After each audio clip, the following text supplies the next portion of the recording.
자, 어제 새벽에 그 4시에 통과된 여당의 단독 처리로 법사위에서 야당의 퇴장 속에 언론법이 통과됐습니다. 사립학교 자유를 침해하는 사학도 통과됐어요. 그래서 이 사립학교법 이것도 문제인데, 지금 정규교사 대신에 그 기간제 교사도 마음대로 뽑을 수 있고, 사립학교들이 마지막 갖고 있는 인사권까지 뺏겼습니다. 사학 비리 때문에 그런다면 인사권에 대한 불법에 대해서 신고하게 하면, 그리고 강력하게 처벌하면 되는 것이지, 일률적으로 좌파 교육을 사립학교까지 강요하기 위해 정교적 교사들을 심기 위한 노력이다, 이렇게밖에 해석할 수 없어요.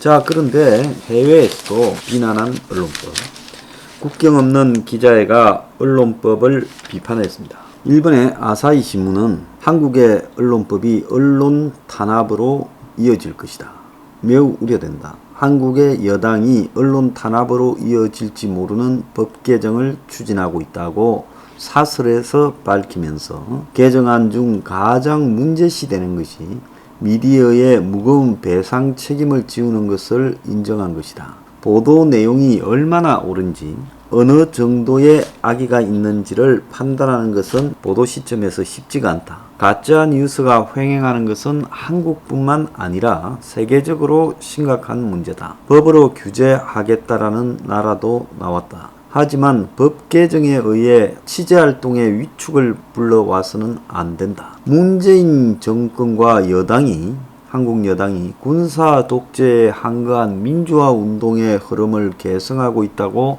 자부하지만, 그대 여당이라는 수의 힘을 바탕으로 보편적 가치에 상처 내는 것 같은 제멋대로의 정치 수법을 보인다, 이렇게 말을 했고, 미국 국무부는 한국 언론중재법 개정안에 대해 입장이 뭔가 하고 동아일보가 물으니까, 언론을 포함한 표현의 자유와 정보의 접근은 번영하고 안정적인 민주사회의 근본이고, 조 바이든 행정부는 정보 및 아이디어들의 열린 교환에 있어 독립적인 언론의 핵심적인 역할이 자유로운 사회에 얼마나 중요한지 정기적으로 강조해왔다, 이렇게 말을 했고, 미국 기자협회의 공동의장은 동아일보 인터뷰에서 법안 통과 시 기자들이 자기 검열, 그러니까 셀프 센서십을 하게 될 가능성이 크다. 왜? 나중에 문제가 될 걸 우려해서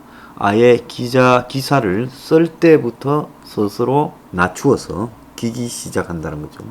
그래서 자기가 읽은 외신 기사에서 보면 이 법안은 구체적이지 않고 법안의 모호함은 국가의 모든 자유를 위협할 것이다. 내가 알기로는 민주주의 국가에서 이런 법안이 통과되는, 잘 들으세요, 첫 사례, 민주주의 국가에서 이런 법안이 통과되는 첫 사례로 파장을 불러올 거다. 영국에 기반을 둔 국제인권단체 아티클 19는 언론중재법 개정안 철회 촉구에 동참하며 홈페이지를 통해 이 법안은 비판적 보도를 위축시켜 표현의 자유와 알 권리를 심각하게 침해할 것이다. 이는 한국의 인권 의무, 표현의 자유에 대한 국제 표준에 위배된다. 자, 87년에 설립된 이 단체는 허위 조작 보도의 개념이 분명치 않고 지나치게 넓어 언론이 위축되게 하고, 손해액의 최대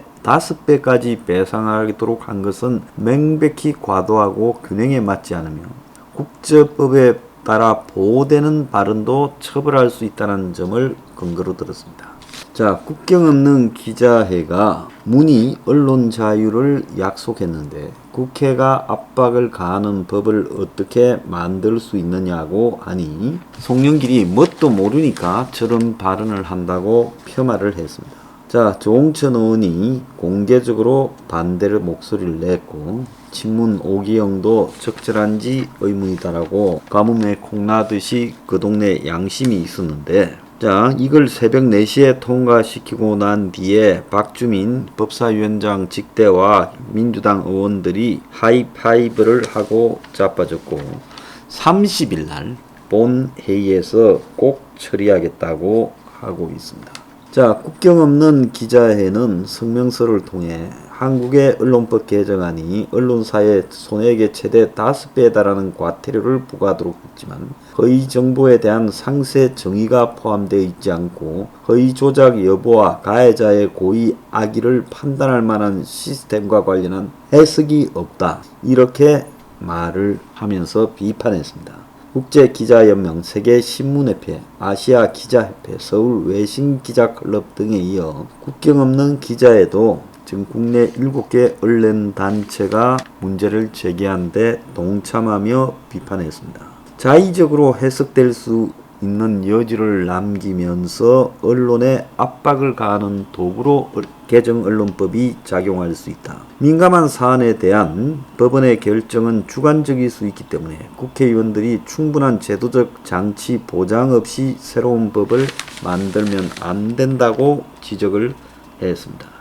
근데 더 웃기는 거는 저거들끼리 야당 퇴장하에 이 언론법을 법사위 통과시키면서 명백한 고의에서 명백한을 삭제를 했습니다.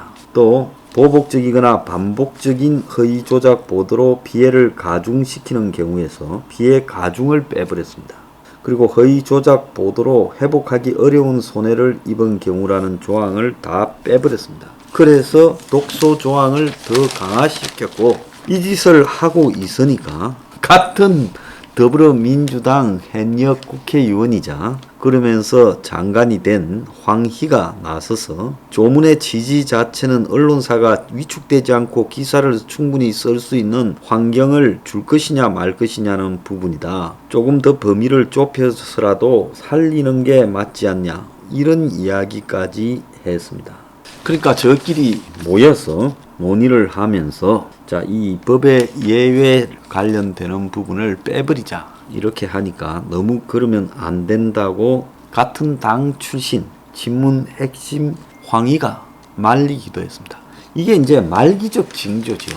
이들이 진정으로 386대 저하고 같은 시대를 살았거나 제 후배거나 그럴 겁니다. 그들이 정말로 진정으로 이 나라의 민주주의와 자유로운 국가를 만들기 위한 데모를 하고 또 자기의 젊음을 던졌다면 오늘날 나이가 5, 60 되어서 이런 미친 짓을 할 리가 없는 겁니다. 그래서 이들이 그 시대에 데모를 하고 투쟁을 했다는 것은 권력 투쟁을 통해서 위로 올라가기 위한 지극히 자기 이기주의적인 행동이지 신념과 가치의 발단을 둔 그런 행동이 전혀 아니라는 게 입증이 되고 있습니다. 이 나라에 민주화 운동을 했다라는 것은 전부 사기꾼입니다. 저는 이 시간 이후로 이 나라에 민주화 운동을 했다고 주장하는 386 운동권은 이 사기꾼이라고 이렇게 규정을 하겠습니다. 그들이 정말로 민주화 운동을 했다면 그 민주화 운동의 가치는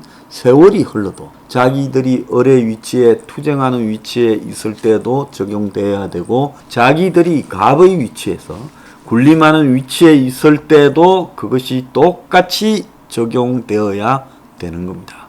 자, 이런 사기꾼들을 가지고 80년대에 저항 민주화 운동이니 인권이니 그리고 진보적 가치니를 논한다는 것 자체가 웃기고요. 앞으로 저는 저 앞에서 민주화 운동 운운하는 자가 있으면 바로 뺨을 때려버리겠습니다. 부끄러운 줄을 알아야 된다. 썩은 놈들입니다. 저것들도 진짜 문제지만은 이 사태를 겪으면서도 당의 모든 일정을 올스톱하고 투쟁의 일선에 서서 언론법을 막기 위해서 지금 온몸을 던져서 투쟁해야 됩니다. 의원직 사퇴까지도 해야 되죠. 그깟 의원인직이 뭐가 중요합니까? 그렇지 않습니까? 있으면서도 아무 일도 안 하는 것보다는 차라리 던짐으로써 대선을 앞두고 야당 현역 의원은 하나도 없다라고 너네끼리 헤쳐먹으라고 하고 그냥 국회를 포기하고 국회에서 방을 빼고 거리 투쟁에 나선다. 그럼 뭐 방역 1인이 어쩌고 저쩌고 하면요 1인 시위를 하세요. 이렇게 하는 것이 야당의 태도고 이준석은 이 머리를 밀고 삭발 단식 투쟁에 들어가고 야당 의원들은 마지막으로 사퇴하기 전에 필리버스터라도 해서 할 수 있는 방해를 다해야 되는데 이런 부분까지도 의미가 있겠느냐? 별 의미가 없다. 필리버스터보다는 법정 투쟁에 힘을 쏟자. 하기가 싫은 겁니다. 해보지도 않고 하루든 이틀이든 저지할 수 있는 합법적 노력조차 포기하는 겁니다. 이 나라에 야당 의원은 없습니다. 그냥 저 소수의 운동권 출신 사기꾼들이 이 나라를 절단내는 것을 지켜보고 있는 방관 협조자들만 있을 뿐인 겁니다. 자, 이준석은 삭발 단식하기 싫으면 대표직을 내놓고 정치판을 떠나라는 거예요. 왜 저들이 저렇게 무리한 짓을 하는 줄 압니까? 야당의 대표라는 자가 언론의 질문에 거듭해서 정권과의 투쟁은 내 역할이 아니다. 앞으로 대선 후보들이 투쟁을 해서 이유식을 얻듯이 해야 된다. 이런 헛소리를 하고 있습니다. 자기는 대선 관리에 치중하겠다. 37살 처먹어가지고 저렇게 썩어 문드러졌습니다. 솔직히 지금 민주당의 가짜 민주화운동 사기꾼들도 37살에는 저러지는 않았을 거라고 봅니다. 자, 이 나라가요, 여야가 다 썩으니 저런 독재 언론법이 통과됩니다. 저것은 문가리의 무덤이 될 것은 분명하지만은 우리가 이참에 저 썩은 야당도 사실상 국민들이 마음속에서 정리해야 된다. 저는 그런 말씀을 분명히 드리겠습니다. 투쟁하지 않으면서 왜 야당을 합니까? 그리고는 앉아서 저절로 또 이 권력이 자기들 입으로 들어올 거라고 생각을 합니까? 적당히 하기 바랍니다.